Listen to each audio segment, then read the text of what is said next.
American Israel സേനകൾ യുദ്ധത്തിന്റെ ആദ്യ വാരത്തിൽ തന്നെ ഏകദേശം 3000-ലധികം ഇറാനിയൻ കേന്ദ്രങ്ങളിൽ ആക്രമണം നടത്തി.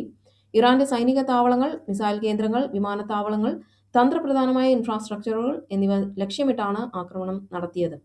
ഇറാൻ തലസ്ഥാനമായ ടെഹ്റാൻ ഉൾപ്പെടെയുള്ള നഗരങ്ങളിൽ തുടർച്ചയായി സ്ഫോടനങ്ങൾ കേൾക്കുന്നതായും ടെഹ്റാനിൽ പ്രധാന വിമാനത്താവളത്തിന് കനത്ത നാശനഷ്ടങ്ങൾ സംഭവിച്ചതായും റിപ്പോർട്ടുകളുണ്ട്. ഇറാന്റെ പക്കൽ നിന്നുള്ള പ്രത്യാക്രമണങ്ങൾ തടയുക എന്നതാണ് ഈ വിപുലമായ ആക്രമണത്തിലൂടെ സഖ്യകക്ഷികൾ ലക്ഷ്യമിടുന്നത്. യുക്രൈൻ യുദ്ധത്തിൽ മനുഷ്യ സഹായമില്ലാതെ തന്നെ ആക്രമണം നടത്താൻ ശേഷിയുള്ള ഗ്രൗണ്ട് റോബോട്ടുകളെ മുൻനിര പോരാട്ടങ്ങളിൽ ഉപയോഗിക്കുന്നു. പ്രധാനമായും മെഷീൻ ഗണ്ണുകൾ ഘടിപ്പിച്ച റോബോട്ടുകളെയാണ് റഷ്യൻ പ്രതിരോധ നിരകൾ തകർക്കാനും തന്ത്രപ്രധാനമായ ഇടങ്ങൾ പിടിച്ചെടുക്കാനും ഉപയോഗിക്കുന്നത്. സൈനികരുടെ ജീവന് അപകടമുണ്ടാക്കുന്ന സാഹചര്യങ്ങൾ ഒഴിവാക്കി യന്ത്രങ്ങൾ ഉപയോഗിച്ച് ആക്രമണം കടുപ്പിക്കുക എന്നതാണ് ഇതിലൂടെ ലക്ഷ്യമിടുന്നത്. ഡ്രോണുകൾക്ക് പുറമെ ഇത്തരം റോബോട്ടിക് ടാങ്കുകളുടെയും മെഷീനുകളുടെയും വരവ് യുദ്ധത്തിന്റെ സ്വഭാവത്തെ തന്നെ മാറ്റുന്നതായി വിദഗ്ധർ വിലയിരുത്തുന്നു.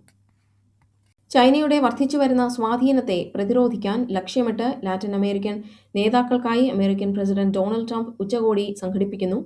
ലാറ്റിൻ അമേരിക്കൻ രാജ്യങ്ങളിൽ ചൈന നടത്തുന്ന സാമ്പത്തികവും രാഷ്ട്രീയവുമായ കടന്നുകയറ്റം തടയുക, മേഖലയിലെ അമേരിക്കയുടെ ബന്ധം ശക്തിപ്പെടുത്തുക, വ്യാപാരം, സുരക്ഷ, നിക്ഷേപം എന്നിവയിൽ ചൈനയ്ക്ക് ബദലായി അമേരിക്കൻ പദ്ധതികൾ അവതരിപ്പിക്കുക, ലാറ്റിൻ അമേരിക്കൻ രാജ്യങ്ങളുടെ അടിസ്ഥാന സൗകര്യ വികസനത്തിലും ഖനനത്തിലും ചൈന വൻതോതിൽ നിക്ഷേപം നടത്തുന്നത് അമേരിക്ക വളരെ ഗൗരവത്തോടെയാണ് കാണുന്നത്.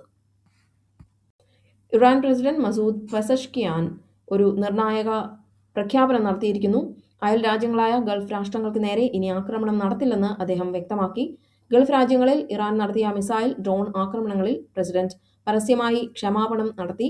അയൽ രാജ്യങ്ങളിൽ നിന്ന് ഇറാന് നേരെ ആക്രമണം ഉണ്ടാകാത്ത പക്ഷം തിരിച്ച് ആക്രമിക്കില്ലെന്നാണ് പുതിയ നയം. ഇറാന്റെ മിസൈൽ പ്രഹരശേഷി അമേരിക്കൻ ഇസ്രായേൽ വ്യോമാക്രമണത്തിലൂടെ 90% കുറഞ്ഞതായും റിപ്പോർട്ടുകളുണ്ട്. ഇറാൻ നടത്തിയ ആക്രമണങ്ങൾ ഗൾഫ് രാജ്യങ്ങൾക്കിടയിലുള്ള ഐക്യം വർദ്ധിപ്പിച്ചതായും വരും ദിവസങ്ങളിൽ അവർ തങ്ങളുടെ സുരക്ഷാ നയങ്ങൾ പുനഃപരിശോധിക്കുമെന്നും വിലയിരുത്തപ്പെടുന്നു. ദുബായ് വിമാനത്താവളം ഭാഗികമായി പ്രവർത്തനം പുനരാരംഭിച്ചു. ഇറാൻ നിരുപാധികം കീഴടങ്ങണമെന്നും പുതിയ നേതാവിനെ തിരഞ്ഞെടുക്കുന്നതിൽ US ഇടപെടുമെന്നും പ്രസിഡന്റ് ഡൊണാൾഡ് ട്രംപ് വ്യക്തമാക്കി. നേപ്പാളിൽ നടന്ന പൊതുതെരഞ്ഞെടുപ്പിൽ റാപ്പർ ബാലേന്ദ്ര ഷായുടെ രാഷ്ട്രീയ സ്വതന്ത്ര പാർട്ടി വൻ മുന്നേറ്റം നടത്തുന്നു. 105 മണ്ഡലങ്ങളിൽ പാർട്ടി ലീഡ് ചെയ്യുന്നു. ഇന്ത്യൻ വംശജയായ social media influencer Nancy Grewal കാനഡയിലെ ഒന്റോറിയയിൽ കുത്തേറ്റ് മരിച്ചു. 2026 മാർച്ച് 3 രാത്രി 9:30ഓടെയാണ് ഒന്റോറിയയിലെ ലസല്ലയിൽ നാൻസി ഗ്രവാൾ കുത്തേറ്റ് മരിച്ചത്.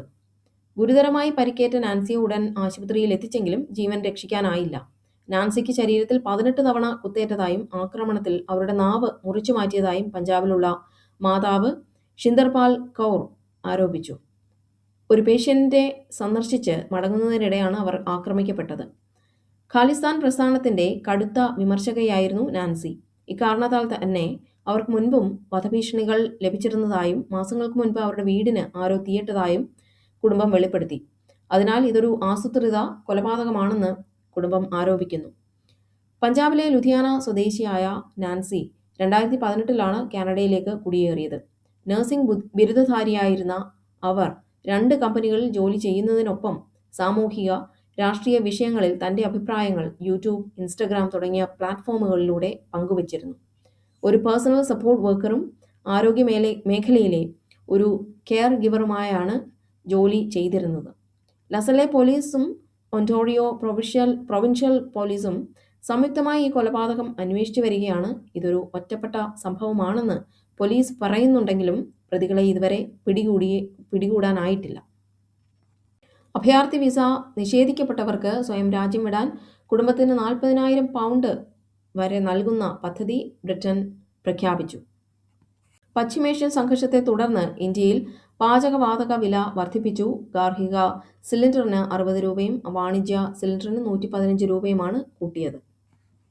പശ്ചിമേഷ്യയിലെ യുദ്ധ സാഹചര്യവും ഊർജ്ജ കയറ്റുമതിയിലുണ്ടായ തടസ്സങ്ങളും ആഗോള സമ്പദ് വ്യവസ്ഥയെ ബാധിക്കുമെന്നും ലോകം ഒരു നാണയപ്പെരുപ്പ തരംഗത്തിന് സാക്ഷ്യം വഹിക്കുമെന്നും സാമ്പത്തിക വിദഗ്ധർ മുന്നറിയിപ്പ് നൽകുന്നു. പശ്ചിമേഷ്യയിലെ സംഘർഷം കാരണം ക്രൂഡ് ഓയിൽ, പ്രകൃതിവാതകം എന്നിവയുടെ കയറ്റുമതി തടസ്സപ്പെടുന്നത് ആഗോള വിപണിയിൽ ഇന്ധനവില കുതിച്ചുയരാൻ കാരണമാകും. മേഖലയിലെ സംഘർഷം കപ്പൽ ഗതാഗതത്തെ ബാധിക്കുന്നത് വിതരണ ശൃംഖലയെ തകർക്കുകയും സാധനങ്ങളുടെ വില വർദ്ധിപ്പിക്കുകയും ചെയ്യും. ഇന്ത്യയിൽ ഇതിനോടകം തന്നെ പാചകവാതക വില വർദ്ധിച്ചത് ഇതിന്റെ തുടക്കമായി കാണാം. പെട്രോൾ, ഡീസൽ വിലകളും വരും ദിവസങ്ങളിൽ വർദ്ധിക്കാൻ സാധ്യതയുണ്ട്.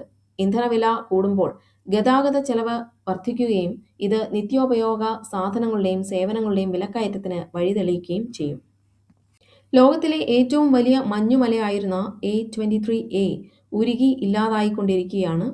ഏകദേശം 4000 ചതുരശ്ര കിലോമീറ്റർ വിസ്തീർണമുണ്ടായിരുന്ന, അതായത് ഏകദേശം ലണ്ടൻ സിറ്റിയുടെ 3 ഇരട്ടി വലുപ്പം, ഈ ഭീമൻ മഞ്ഞുമല പതിറ്റാണ്ടുകളോളം അന്റാർട്ടിക്കയിലെ കടൽത്തട്ടിൽ ഉറച്ചു നിൽക്കുകയായിരുന്നു.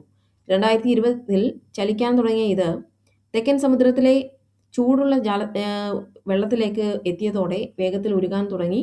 നിലവിൽ സമുദ്രത്തിലെ തിരമാലകളും ചൂടുള്ള താപനിലയും കാരണം ഈ മഞ്ഞുമല ചെറിയ കഷ്ണങ്ങളായി വിഭജിക്കപ്പെടുകയാണ്. ഏതാനും ആഴ്ചകൾക്കുള്ളിൽ തന്നെ ഇത് പൂർണ്ണമായും ഇല്ലാതാകുമെന്ന് ഗവേഷകർ കരുതുന്നു. റഷ്യൻ എണ്ണ വാങ്ങുന്നതിന് അമേരിക്ക 30 ദിവസത്തെ അനുമതി നൽകിയെന്ന വാർത്തകളോട് ഇന്ത്യ രൂക്ഷമായി പ്രതികരിച്ചു. എണ്ണ വാങ്ങാൻ ആരുടെയും അനുമതി ഇന്ത്യക്ക് ആവശ്യമില്ലെന്നും ഏറ്റവും കുറഞ്ഞ നിരക്കിൽ എണ്ണ ലഭ്യമാകുന്ന എവിടെ നിന്നും അത് വാങ്ങുമെന്നും കേന്ദ്ര സർക്കാർ വ്യക്തമാക്കി. കൊച്ചി തീരത്ത് ഇറാനിയൻ കപ്പലിന് അഭയം നൽകിയ നടപടി മാനുഷിക പരിഗണന വെച്ചാണെന്ന് വിദേശകാര്യമന്ത്രി എസ് ജയശങ്കർ സ്ഥിരീകരിച്ചു. സ്പീക്കർ ഓം ബിർളയെ നീക്കം ചെയ്യുന്നതിനായി പ്രതിപക്ഷം നൽകിയ നോട്ടീസ് തിങ്കളാഴ്ച ലോക്സഭ പരിഗണിക്കും. വോട്ടർ പട്ടികയിൽ നിന്ന് പേരുകൾ വെട്ടിമാറ്റുന്നു എന്ന് ആരോപിച്ച് മുഖ്യമന്ത്രി മമതാ ബാനർജി കൊൽക്കത്തയിൽ ധർണ ആരംഭിച്ചു. പത്രപ്രവർത്തകനെ കൊലപ്പെടുത്തിയ കേസിൽ ഗുർമീത് റാം റഹീം സിംഗിനെ പഞ്ചാബ്, ഹരിയാന ഹൈക്കോടതി വെറുതെ വിട്ടു.